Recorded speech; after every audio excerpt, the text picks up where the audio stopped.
Hello everybody, in today's video I'm going to show you how to import private keys in Sparrow Wallet. Importing a private key is different from sweeping. When you import Sparrow Wallet, add that private key into a wallet so it can monitor and spend it from it directly. The funds are not moved automatically, so here's the full step-by-step process.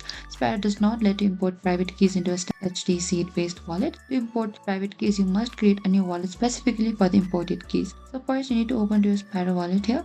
And over here, once you reach into this Sparrow Wallet interface, on the top you can find this file here. Click into this file and you need to select to this new wallet here. Over here, you can type down a new wallet name, example imported keys, and select create wallet.